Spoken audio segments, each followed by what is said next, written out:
Hello everyone, my name is Shahrukh. आज का topic है हमारा वर्ब। तो आज हम बात करेंगे वर्ब के बारे में कि वर्ब हमारी क्या होती है, हम उनको कैसे यूज करते हैं और कैसे पता करते हैं कि हमारी वर्ब है कि नहीं है। तो डेफिनेशन से पहले मैं आपको बता देता हूँ कि वर्ब होती क्या है। तो वर्ब वो होते हैं जैसे कि किसी भी काम को करने के लिए, किसी भी काम को हम करते हैं उसे हम वर्ब कहते हैं। कि कोई भी एक्शन परफॉर्म करते हैं या फिर वो एक्शन मेंटली हो या फिजिकली हो, तो किसी भी काम को करने के लिए हम उसको वर्ब कहते हैं। जैसे कि मैं बोल रहा हूँ, तो इसमें बोलना जैसे कि आई एम स्पीकिंग, तो स्पीकिंग क्या है? वर्ब है। बोलना एक वर्ब है। जैसे कि अब मैं चल रहा हूँ, मूविंग कर रहा हूँ, तो ये भी एक वर्ब है। तो बोलना, चलना, डांस करना, खाना पीना, ये सब क्या होते हैं? हमारे वर्ब होते हैं। तो ये हमारे दो तरीके के होते हैं, एक तो फिजिकली होते हैं और एक मेंटली होते हैं।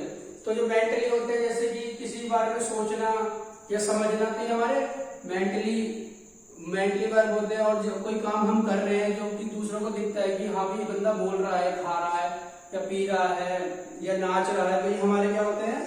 एक्शन वर्ब होते हैं। तो पहले डेफिनेशन देख लेते हैं।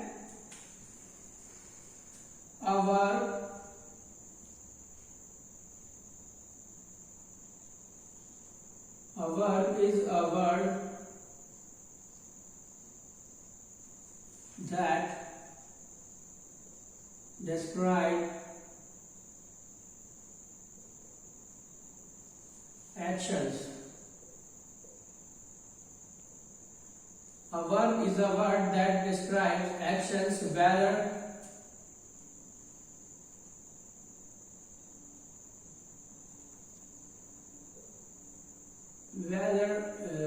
physically or mental. So ये हमारी डेफिनेशन है कि a verb is a word that describe actions। जो वर्ब हमारी एक्शंस को डिस्क्राइब करती है, चाहे वो फिजिकल हो और मेंटल हो। तो हमें पता चल गया कि वर्ब जो होती है हमारी फिजिकली होती है और मेंटली होती है। और एक तरीके से और ही बोल सकते हैं, describe a verb also describe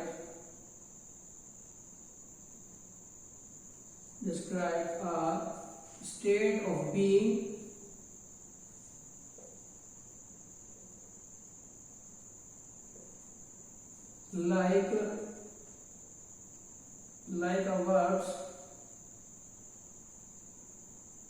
like a verbs be, become, exist, feel, is, grow, etc. So basically हमारी वर्ब जो होते हैं also describe a state of being like a verbs be, become, exist, feel, is, grow, etc. तो state of being को हम state of mind भी बोलते हैं और इसको हम लिंकिंग वर्ब भी बोलते हैं। तो ये हमारी मेंटली को मतलब कि ये हमें बताती है कि हम क्या फील कर रहे हैं। जैसे कि आई एम फीलिंग हैप्पी, तो is a feeling is a state of being, तो इसे हम लिंकिंग वर्ब भी बोलते हैं। और जैसे कि ही इज अ टीचर, तो इसमें इज हमारा स्टेट ऑफ बीइंग है, तो ये हमारा लिंक कर रहा है कि जिसको हमारे टीचर से लिंक कर रहा है कि वह टीचर है, तो ये हमारी लिंकिंग वर्ब्स भी है। तो और एग्जांपल देखते हैं हम इसके। मैंने ये कुछ एग्जांपल लिखे हैं वर्ब के, जो कि मैंने आपको पहले बताया था कि वर्ब की तौर पे होते हैं जो एक्शन परफॉर्म करते हैं, चाहे वो फिजिकल हो और मेंटल हो। तो मैंने कुछ एग्जांपल लिखे हैं। तो पहला एग्जांपल है ही स्विम्स। तो ही स्विम्स मीन्स वह तैरता है, तो तैरना इज अ वर्ब। तो ये हमारी कौन सी वर्ब है? लिंकिंग वर्ब या फिर एक्शन वर्ब? तो ये हमारी एक्शन वर्ब है।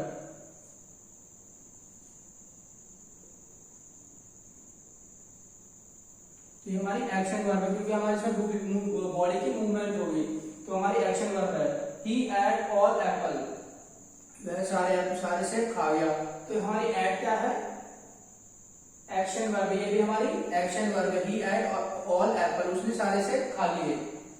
Example number 3, I want to become businessman, मैं बिजनेसमैन बनना चाहता हूं। तो इसमें हमारा लिंकिंग वर्ब है हमारा बिकम और वांट, तो ये दोनों हमारे लिंकिंग वर्ब है स्टेट ऑफ बीइंग। तो मैं इसमें कुछ बनना चाहता हूँ, इसमें हमारी थिंकिंग चल रही है कि मैं कुछ बनना चाहता हूँ, हमारी स्टेट ऑफ बीइंग वर्ब है। Example number 4, Rahul feels happy. तो इसमें भी राहुल क्या है कि मेंटली वो सोच रहा है कि वो बहुत खुश है, तो राहुल फील्स हैप्पी। तो ये भी हमारी स्टेट ऑफ बीइंग वर्ब है और इसको हम क्या बोलते हैं, लिंकिंग वर्ब। तो 4th नंबर पे भी हमारी ये लिंकिंग वर्ब है,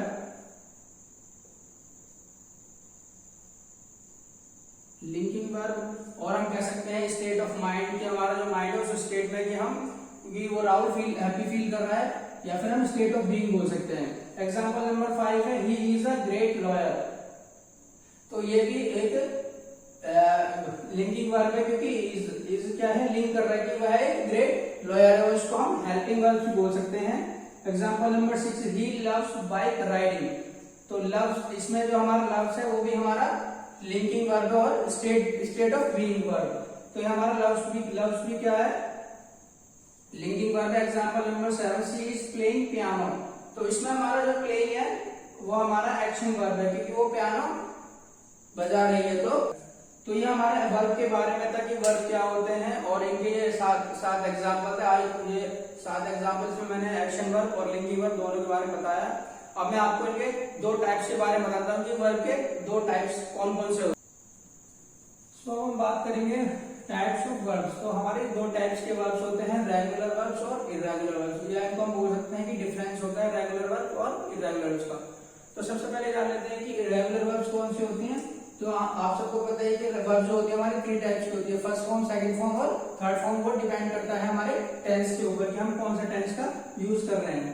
तो फर्स्ट फॉर्म, सेकंड फॉर्म और थर्ड फॉर्म। तो रेगुलर वर्ब में हमारा क्या होता है कि जैसे भी हमने कोई वर्ड ले लिया, जैसे हमने वर्क ले लिया, तो वर्क में हमें फर्स्ट फॉर्म में हमारा वर्क रहेगा और सेकंड फॉर्म में भी हमारा ये वर्क ही रहेगा, बस हम इसके पीछे ईडी लगा देंगे तो हमारा बन जाएगा वर्क। ऐसे ही थर्ड फॉर्म में हमारा ये वर्क। तो इस रेगुलर वर्ब में हमारा क्या होता है कि जो हमारा फर्स्ट वर्ड होता है वही हमारा बिल्कुल सेम रहता है, बस वो चेंज हो जाता है कि ईडी लग जाता है उसके पीछे। उसके बाद बात करते हैं हम इर्रेगुलर वर्ब्स की। तो इर्रेगुलर वर्ब्स वो होते हैं जिसमें हमारा फर्स्ट फॉर्म, जो हमारा फर्स्ट फॉर्म में जो हमारा वर्ड होता है वो सेम नहीं होता, वो हर सेकंड फॉर्म में चेंज होता है और थर्ड फॉर्म में भी चेंज होता है। मैं आपको एग्जांपल के थ्रू बताता हूँ। तो हमारे इर्रेगुलर की first form, second form, third form. तो एक एग्जांपल ले लेते हैं, जैसे कि ईट, सेकंड फॉर्म होता है इसका एट और थर्ड फॉर्म ईटन। तो सिर्फ यही मेन डिफरेंस होता है रेगुलर और इर्रेगुलर वर्ब्स में, और ये हमारे टेंस में बहुत ही इंपॉर्टेंट रोल निभाती है हमारी जो वर्ब्स इर्रेगुलर वर्ब्स होती हैं। क्योंकि अगर हम पास्ट पार्टिसिपल की बात करेंगे तो हमारा एट लगेगा, और हम उसको बिल्कुल एकदम पास्ट परफेक्ट के बारे में बात करेंगे तो इटन थर्ड फॉर्म लगेगी। तो जो वर्ब्स होती है हमारी बहुत इंपॉर्टेंट होती है हमारे टेंस में और पैसिव वॉइस में। और इसके एग्जांपल देख लेते हैं रेगुलर वर्ब्स के, और एक दो एग्जांपल देख लेते हैं और इर्रेगुलर के देख लेते हैं। सेकंड हमारा होता है एक्ट। तो एक्ट की सेकंड फॉर्म होगी एक्टेड और थर्ड भी एक्टेड। तो ऐसे हमारा सेकंड इसमें आता है हमारा फ्लाई, सेकंड फॉर्म होगी हमारे इसमें फ्लू, थर्ड फॉर्म होगी फ्लॉन। तो ऐसी एग्जांपल नंबर 3 ले लेते हैं, इसमें हमारा होगा die, second form died, third form died. इसमें हम एग्जांपल ले लेते हैं, एग्जांपल नंबर 3 कोई भी एग्जांपल ले लेते हैं, जैसे कि बैंड। तो सेकंड फॉर्म होगी इसकी बैंड और थर्ड फॉर्म होगी इसकी band. Example number 4 fix, fixed, fixed. एक चीज और, इर्रेगुलर वर्ब्स में कुछ वर्ब्स ऐसी होती हैं जो कि जिसमें कि हमारी first form, second form, third form बिल्कुल सेम रहती है, बिल्कुल वो चेंज नहीं होती। जैसे कि एक एग्जांपल मैं आपको बताता हूँ, जैसे कट। तो ये हमारा फर्स्ट फॉर्म में भी सेम रहेगा, सेकंड फॉर्म में भी हमारा कट सेम रहेगा और थर्ड फॉर्म में भी हमारा कट सेम रहेगा। तो कुछ इर्रेगुलर वर्ब्स ऐसी होती है जो कि फर्स्ट फॉर्म में भी चेंज नहीं होती, सेकंड में भी चेंज नहीं होती और थर्ड में भी चेंज नहीं होती। तो ये हमारे 4 एग्जांपल थे रेगुलर वर्ब्स और इरेगुलर वर्ब्स के। तो रेगुलर वर्ब्स वो होते हैं जो कि बिल्कुल चेंज नहीं होती, जो फर्स्ट फॉर्म में वर्ड है वो वही रहेगा, बस ईडी ईडी लगता जाएगा हमारा। और इरेगुलर वर्ब्स में जो हमारा फर्स्ट है वो अलग होगा, सेकंड अलग होगा और थर्ड अलग होगा। और एक केस में हमारा सिर्फ ये रहेगा कि तीनों फॉर्म हमारी सेम होंगी। तो अगर आपको ये समझ में आया हो तो प्लीज लाइक, सब्सक्राइब और शेयर जरूर करें। Thank you for watching.